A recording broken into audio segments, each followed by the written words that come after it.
Today, a critical review of the best and worst amusement parks in America. Then, New York City subways. There is a great plan in place. Raise the price of rides and use facial recognition to nab fare evaders. Then Amazon wants to have you pay for groceries at Whole Foods with your palm print. I'm Bob Garfield, affable sidekick to the Prince of Podcasting, Stephen Rosenbaum, and from various locations across the Eastern Seaboard and beyond, this is Future Forward. Hey, Steve, what you got? I got to tell you, I enjoy doing the research for this episode. I spent a lot of time deeply studying amusement parks, and I think I've got some real revelations here. I'm excited. Well, I'm dying to hear the scoops. I should just start by, we should just do a level playing field here. Are you a regular amusement park attendee? Oh, yeah, absolutely. About every 14 years, like clockwork. And that's because the height of the roller coasters and leaping off of things and being dropped in baskets, all that's really good for you. Yeah, I don't like roller coasters. I don't like the sensation. It doesn't thrill me. It just scares the shit out of me. So there's that. My kids have aged out. So there's that. I've made the Hajj to Disney World twice, which I hated so much because I don't believe that Disney World is a garden of the imagination. I think it's network TV with a monorail. It's just utterly passive entertainment. So imagination has nothing to do with it. And the expense, I literally, because I'm kind of a dick, calculated the cost per fun minute after you take away the transportation and the waiting in line and so forth. So, I'm just not really a big fan of the amusement park experience. I do like water parks. I like them. But again, my kids have aged out. So, yeah, but you're a grandfather. So like you're on your way into being grandpa at the water park, which is right up there with the best things in the world. True. I absolutely agree. And my grandkids are, some of them are old enough to enjoy that experience. The question is, will I still be even remotely ambulatory when the time comes to make the sojourn? So, and that's a toss-up. I mean, it's pretty much even odds that I will never take them really anywhere beyond Exxon. All right. So the first thing I want to show you is the list we found. U.S. News and World Report is famous for doing an excellent job ranking universities, college programs, all kinds of things. But I was delighted to find that they had ranked the 17 top amusement parks in the U.S. for 20. This is not an old list. This is not a list from 10 years ago, because that's always a danger with Google, is you type something in and you get about 4 pages and then realize you're reading, bad data about amusement parks. This is straight off the presses, published in February, so maybe a little before it was relevant to the amusement park audience. But I just want to go through a couple of these best. And then, can I ask you one question first? Yeah. Was this just an article in U.S. News Online, or is this like a special print issue that you can buy in the checkout aisle at the supermarket? I have absolutely no idea. I mean, presumably since it's online only, but it is possible there is a paper version of it somewhere in the universe. Okie dokie. All right, well, we won't get through all these. And then there's the worst in America, which I want to spend a little more time on. So number one is Cedar Point and Sandusky, Ohio. I have not been. Looking at the photographs of the roller coasters, it seems just horrifically terrible to me. Going up a really, really large hill with a bunch of strangers and then getting dropped off the edge. But if that's your jam. Oh, so that isn't your jam either? We're brothers in aversion in this stuff? This is complicated for me. So to be entirely honest, I despise heights. I find like all the things in New York where you walk out onto a glass, ledge and look down on the city from this glass ledge. Now, Hudson Yards has one of those. Can't imagine for the life of me why anyone would ever want to pay money to do that. Seems like a New York Post headline just waiting to happen. Glass cracks, people fall to their street in Hudson Yards. Yeah, I think it's kind of like cilantro. Some people think it's fantastic. Some people think it tastes like soap. Some people can roll their tongue. Some people can't. It may be genetically imprinted. So here's what I remember, so long as we're going to dig into my psychology. When I was in high school, we were setting up some kind of a performance in the school gym. And I was volunteered to hang the lights. And we had this aluminum ladder with a bucket. It went straight up. It wasn't it wasn't an A-frame ladder. It was a straight up ladder with rolling wheels. And I got to the top of this bucket in the top of the gym, and my high school friends thought it would be fun to roll it around a while. And there I was. Hilarious gag. Yeah. Oh, what a wonderful prank. And, aluminum is strong in part because it gives. That's part of the brilliance of aluminum ladders, I guess. So I was there in the ceiling of the gym, and I remember thinking, if I survive this, I will never, ever, ever do this again. So that would be my history with heights. That being said, having had in my life 2 teenage boys, you go to amusement parks and you ride the rides. I mean, this is not you don't get to say to the kids, hey, kids, you go on the roller coaster and dad will stay down here. Like, this is not cool. So, no, I rode the rides. And in fact, one of the ones that U.S. News and World Report suggests is the best in the country, I actually remember quite fondly. Once you get over the fear of death and dismemberment.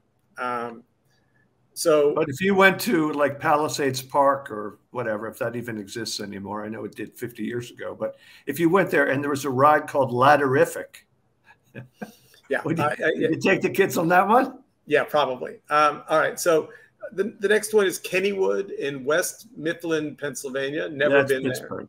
Pittsburgh. Mm-hmm. Never been there. Fun Spot America in Orlando. Never heard of such a thing. Fun Spot.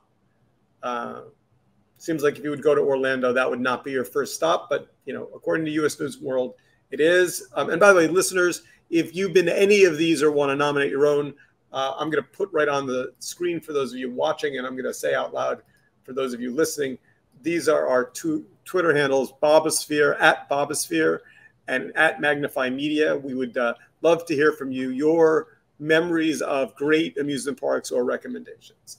All right. Holiday World Splash and Safari in Santa Claus, Indiana. By the way, have you heard of any of these places? Not hardly, no. Have you been to Santa Claus, Indiana? Weirdly, I haven't been to Santa Claus, Indiana, and I speak as someone who spent, a good 25 years of my career going to places that were, for one reason or another, outlandish. So how I missed Santa Claus, Indiana, is mysterious in and of itself. Yeah. Six Flags Magic Mountain in Valencia, California. We've heard of them. Haven't been. Walt Disney World, Orlando. You had a memorable experience there. I did as well, I have to say. Once you get over the fact that essentially you just take your credit card and put it in a slot as you enter, and when you leave, it depletes every available dollar for $19 hot dogs and $74 Diet Cokes. Like, once you get over that, and the fact that the lines are horrific. Although I read somewhere that the lines are more reasonable this year. Not a good sign for Disney, but SeaWorld San Diego, again, haven't been there. Busch Gardens Tampa Bay. This should be like a road trip. We should have done this. We could have taken this list. We could have gone on Google Maps and then found the most efficient way to go from and done the top 10 best amusement parks in America as like a 2-week. We could maybe sell it to the Travel Channel. CNN's got a bunch of these travel shows now of like of famous stars being miserable. Like what's the one that they have now? The guy with the hot wings, with it, were you? Like that this, might be a people like, why am I going to these places I don't like? So you would be a perfect host of a Why I Hate Amusement Parks for CNN show. Mm-hmm. And every show would feature me sitting in the bar as the producers come in with the footage, and I go, "Well, how was it?" Yeah, exactly right. Okay. You could bring along a Gen Z compatriot and send them off to be terrified. Branson, Missouri, Silver Dollar City. By the way, all of these pictures on the we'll put the USA Today travel link in the show notes. All of them essentially have pictures of unbelievably terrifying roller coasters with large numbers of people hanging upside down. Mm-hmm. And speaking of New York Post headlines, this is the season for one or more terrible, heartbreaking stories of guests being flung to their death off of poorly maintained devices, right? I mean, we've already had a half a dozen of them through the summer so far. Yeah, it's a staple. I guess I haven't read them. And then Anaheim, Disney, another Disney. So both Disneys make the top. This is the top 17, so it's a long list. Orlando Resort in Orlando, Florida. Again, never heard of it. Kings Island, Mason, Ohio. I keep waiting for you to jump in and say I've been there. Nobles Amusement Resort in Ellsberg, Pennsylvania. Hershey Park. So I had a very. Hey, I was there. Yeah, me too. Me too. Every fucking second. Are you kidding? How could you hate Hershey Park? Well, the water rides were good. And the smell. You walk in and there's the smell of melted chocolate and it permeates the place. I think it's actually just an exhaust pipe from the factory. It probably is. like the popcorn smell piped into movie theaters. Yeah. Yes, exactly right. So I had a very good time at Hershey Park. Enjoyed it very much. Went with both of my boys. Enjoyed the rides. Didn't go. I find the whole water. I've done one or two water parks, but mostly found the idea of being in an enormous bathtub with strangers kind of disgusting. Mm-hmm. Well, they are damp, and there are microorganisms galore. But then you shower that shit off, and you go back home and try to figure out how to raise enough money to pay for what you just experienced. If we had to pick one of these 17 that you and I were going to attend together with the camera crew, I would say it would have to be Dollywood in Pigeon Forge, Tennessee, because, how could you know? Yeah, I know. I had a chance to go to Dollywood once. Instead, I went to, what was it called? There was, it's like Conway World. It was a park devoted to Conway Twitty. It was a competing Nashville music star amusement park. It was, I'm not rushing to get back if it still exists. I'd love to have been in the meeting where Conway Twitty's people pitched the investors that they were going to spend all this money building this physical infrastructure and metal, fear-mongering, whatever it is, and that his memory would be so powerful that many years after his death, people would be racing to Conway World. Yeah. Yeah. And then Universal Studios. Mm-hmm. So I had a fantastic fucking time at Universal Studios. I've been to, believe it or not, both versions, the one in LA and the one in, it's actually on the, it's in Orlando. Not Burbank, Universal City, something like that, Studio City. Near Burbank. And I've been to the one in Florida. And I found them both reasonably fun. A bunch of kids were entertained, so was I. And I have one of the greatest fucking stories you will ever hear from Universal City Burbank, but I can't tell because it takes exactly 12 minutes to get from beginning to end. For those who have experienced it, it was worth every penny or every minute, but I can't chew up the time to tell it. So maybe we can have a special episode sometime for me to tell you my family's Universal Studios story. It's just the best. Just give us the slug so we can put it in the like. Okay, in order to before you get into the not Back to the Future, the Close Encounters of the Third Kind. Yeah. No, what the hell is it called with the kids and the ET? Before you can get on the ET ride, you have to give a name. And I thought it would be hilarious if we came up with a name for the 4 people in our family that, if you put them all together, created the most vulgar expression possible, which was something with motherfucking in it. I don't remember the details at this moment. And we went to great lengths to arrange it. We gave ourselves these names, and they announced it. It all backfired. It all backfired. All right. Well, we'll see if we can dig up the name and put it in the show notes, because that sounds like a 12-minute extra podcast that we should definitely do. Okay. All right. So that's that. So I can't decide if they put Universal as the best or the worst. I mean, it is kind of at the end of the list, so maybe they mean it to be the worst, but I thought it was the best. Which brings me quickly to the list of the 7 worst theme parks in America. And I'm gonna. This is on the dailymeal.com. So, in God's name, what right does the Daily Meal have to be rating bad amusement parks? I mean, shouldn't they stick to their knitting? Not the worst dinner or the worst fast food restaurant. Fine. Anyway, some of these, in no particular order, I'll just go through them, and then we'll get to the one I want to debate with you, which is really the run-up to this whole thing. Adventure Dome theme park at Circus Circus in Las Vegas.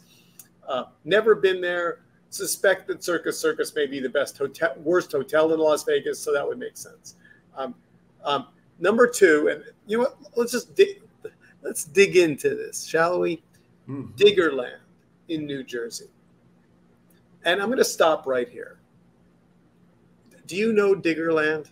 No, I never heard of it, but my grandchildren live in New Jersey, and one of them would be the happiest child who ever lived if I took him to Diggerland, and it is, believe me, on my agenda. So Diggerland was featured in an episode of Billions. 2 of the wife and the girlfriend got into an argument, and they decided they needed to go have a girls' day out, and they went to Diggerland, and they drove these trucks, these backhoes. And I remember thinking, as I was watching this episode a number of years ago, God, this is fucking brilliant. Clearly it was a made-up thing for the show. They had found a piece of dirt somewhere in New Jersey and driven these great big, Caterpillar trucks around. Someone ought to fucking build this. Well, it turns out, as I was researching this pod, doing my due diligence, as they call it, Diggerland was not a fiction made up for Billions. It was, in fact, a real place. And it exists. And it looks to me to be utterly fantastic. It is both an amusement park and a theme park and a water park, and also has these fantastic Caterpillar trucks that you can drive. And Bob, very exciting. If you're over 65, you get in free. Oh my goodness. Oh my goodness. So how is that not a Jewish triple play? Oh, it certainly is. There is, if you're planning for your grandkids, there are a series of camping events at Diggerland. I found one in particular. Where are they? Here. Book an event. A family camp out. It's an overnight event where there's one coming up in October. You get free evening rides on the zip line. Mm-hmm. Because I gotta say, if I had to hang over some empty pit and fall to my death, it would be at Diggerland. That would be where I'd want to. And that, you know what? They should use that as an endorsement. They should just quote you. They should pay you, and then they should run it with all their ads. So family camp out. I'm just going to read the things it offers. Exclusive evening access to Diggerland theme park. Free evening soaring zip line rides. Next day general admission during normal operating hours. $5 arcade card. Buffet dinner, dessert and breakfast. S'mores and bonfire. Free parking. Bathrooms are available because that seems like an add-on amenity that they should have. Camping spots inside our gated theme park. Staff member on site for emergencies, and optional RV parking is available. Mm-hmm. And you get a Trump MAGA hat with every sign up. Well, I want to tell you something. If the kids get to operate diggers, that's all I need. The optional bathroom access, I could go either way with that. But all right, I will just say I'm putting this out there now. I am ready to accompany you and your grandchildren to Diggerland. All right, we'll bring a camera crew. It's a little bit of a journey. It's somewhere near Philadelphia, but I just got to say, if you get anything out of this podcast today, this would be the thing that I would. I'm not even going to go through the rest of the worst, because once I got to this, I just found myself with great joy. You know, amusement park rides, water park, overnight camping, and Caterpillar machinery that you can drive. This is almost, by the way, this is not a paid endorsement. I just want to say. All right, that was fun. I enjoyed our little journey. Shall we move on to the other matters of the pod? One last thing. As previously mentioned, I spent many years for NPR and in my newspaper column, going to places where that I thought were quirky or eccentric for one reason or another. And that included the worst theme park that I ever encountered, which was in Tampa or somewhere in the Tampa Bay area. And it was called Sponge-A-Rama. And it was all about the sponge industry. And I went there maybe 25 years ago, so whatever that was, like 1998, right? The park was built in, I would guess, around 1958, and had not been changed at all, including all of the audio visual stuff, the introductory movie. It was not only a visit to the world of deep sea sponge diving and manufacturing. It was also a voyage back to the Eisenhower administration, and it was so fucking horrible. It was fantastic.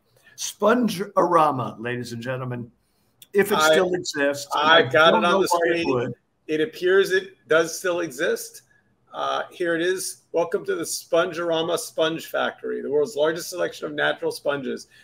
Includes a dolphin cruise, dinner at Yanni's, eat at Yanni's, like Greek, is a visit to Greece without the airfare. Yeah, Sponge-A-Rama. I mean, maybe this is a different Sponge-A-Rama than the one you went to. Yeah, maybe it's a franchise.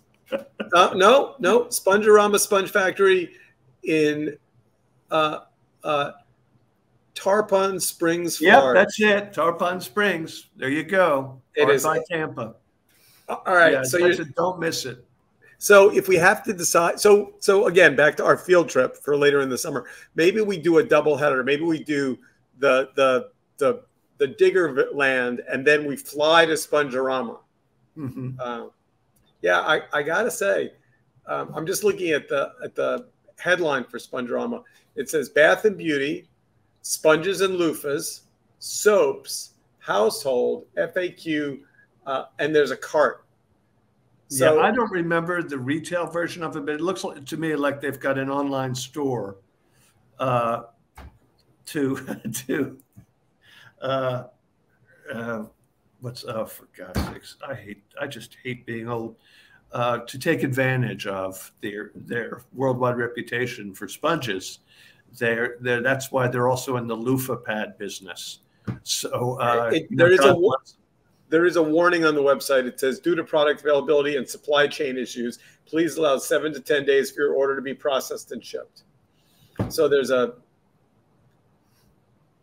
there's Spongerama, and then there's also Sponge Shack, appears to also be, and then there's which also is so much better than Sponge Depot. I mean, you think Sponge Depot, I found ground zero for all my sponge needs. Sponge Shack beats it all to hell. Yeah. And Tarpon Springs Tattoo Factory. Tarpon Springs seems like maybe the go-to place. Oh, it's happening. Yeah. Blackbeard's Grub and Grog and the Wild River Kayaking. Yeah, I'm thinking Tarpon Springs, which is even a little hard to say without it sounding inappropriate. Okay, all right. So let's just jump to the second chapter, which is all we're gonna have time to, and let's talk about. We'll just jump from our little journey into summer adventure, and then we're gonna go to the New York City subway system. So, always a good time of year to make announcements about the subway. So, New York City subway announced last week they were raising prices. And it turns out it's a pretty unusual thing. First time in years, says the New York Times. They're going to raise the base rate to $2.90 from $2.75 to lure riders after pausing increases to try and lure riders back during the pandemic. It doesn't really say without me having to actually read when it was last raised. But well, I think it's been at least 5 years. They left them. They ordinarily would have done it before that, but the pandemic and the extreme cut in ridership during that time, and the economic effects of the pandemic on New Yorkers made them, put that on pause. And now, a significant amount of time later, they're doing what the New York subway system, what's it called, the MTA, has done periodically since forever, and that is raise fares to reflect growing costs. The system already operates at a great loss. It's subsidized by, I don't know if it's the city or the Port Authority, but they're inching it up, and it's still one of the great bargains in the world, because if you were to say walk that, $2.75's worth, it could take you hours, and if you were to pay a taxi, it could cost, or an Uber, it could cost $20, $30, $40. So I have no problem whatsoever. Doesn't even make me wince to hear that it's going up to just under $3. So, good for them. I wish more people, I hope the ridership goes back up to where it was pre-pandemic. It's a pretty good experience and way faster than other forms of getting from point A to point B in New York City, especially north-south. So, you go MTA. The other half of this story about the surveillance cameras, it's something about which I myself am more, let's say, ambivalent. Ambivalent because all right, so let's run the play for a second.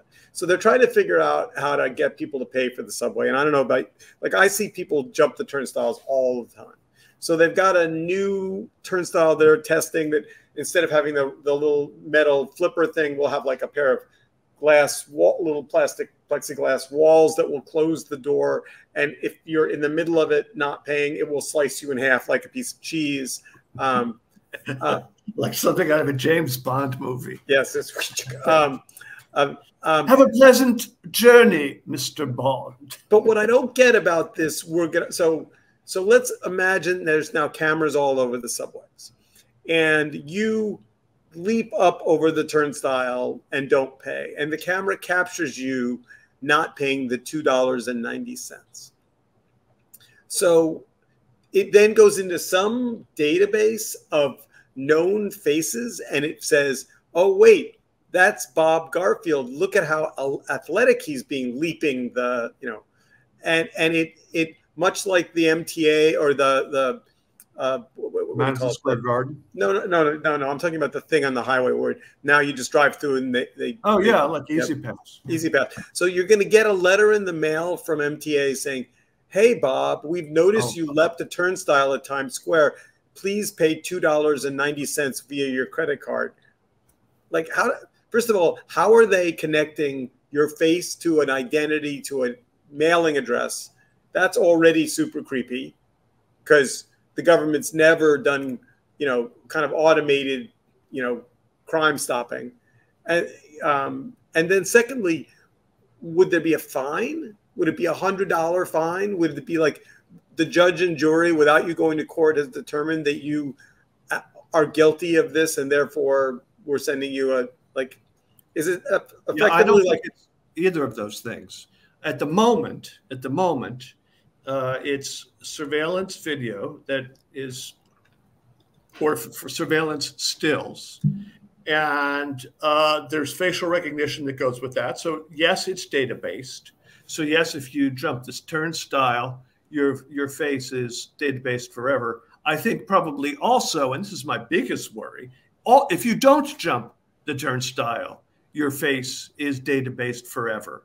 And this kind of surveillance technology is used all over the world, mostly by governments, but you can find it in New York City. You may recall the case of Madison Square Garden, owned by the Dolans of Cablevision infamy, who used it when lawyers for a plaintiff who were suing the Dolans tried to attend an event in Madison Square Garden. They were pulled out of the crowd and escorted out of the building, just because their images were scanned, and they were able to pluck them out of the 10,000 other attendees of whatever this event was. So the technology is not brand new, but we are ever more in a surveillance society, and the presumption is not just the people who are committing a crime being caught in the act are being surveilled, but everybody else who goes through the subway system, which means there's a database of everybody, I guess. I'm not sure on the details. That's where it really gets concerning. I mean, I don't think, barring some sort of legislation or Supreme Court ruling, I think this is Pandora's box is open, and this is going to be ubiquitous technology for government and private parties, for the rest of, into eternity. Good news, though, the good news is you do catch the criminals. You notify the next station down the line or whatever, and there are the cops waiting for the criminal. I mean, that's the way it's supposed to work. Yeah, no, that's never going to happen, because when we watch these procedural shows from cop shows from England, the first thing they do is go to the closed circuit television, which is ubiquitous in the United Kingdom, and they're able to solve crimes by seeing who passed the cameras at any given time. It includes, of course, the suspect, the perpetrator, but it also includes everybody else whose face is on that camera. So you're constantly under surveillance, not just Russia, not just Iran, but the United Kingdom and elsewhere around the world. So I think that's the direction the world's heading. This won't surprise you, but as is often the case, I think you're entirely wrong. I think that the difference here between police officers using cameras to do their job and automated crime fighting that says, we've taken a picture of you, even the difference between the car camera, speed cameras are looking at your license plate. So they have a license plate number that's connected to an identity, and they send you a bill. This is going to be a very different thing. I think it's scary and terrible. And we have time for just a moment to talk about Amazon, which has decided that Whole Foods is now going to let you pay with a palm print. Biometrics, the next step. But here's what I don't get. Amazon's already got that store where you walk in, it knows who you are, it sees what you're taking off the shelves, and it charges you. enter and leave without ever interacting with a cash register.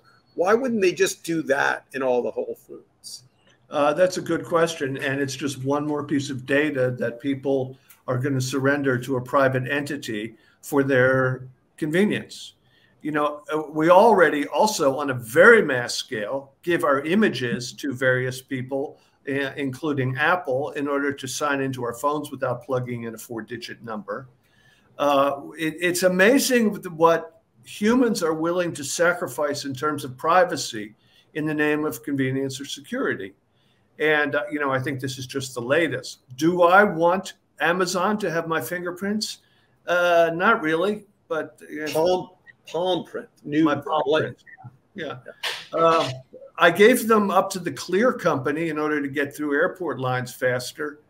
I don't know what the calculus is. You know who owns Clear, right? I'm afraid to ask. Go ahead. It's the CIA. What? I just made that up.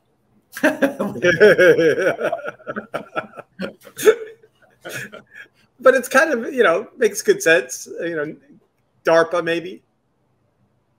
All right, we are out of time. That was a fun. So the amusement park to totalitarian, scary government, all in one fabulous 30-minute package for your enjoyment on a lovely summer afternoon.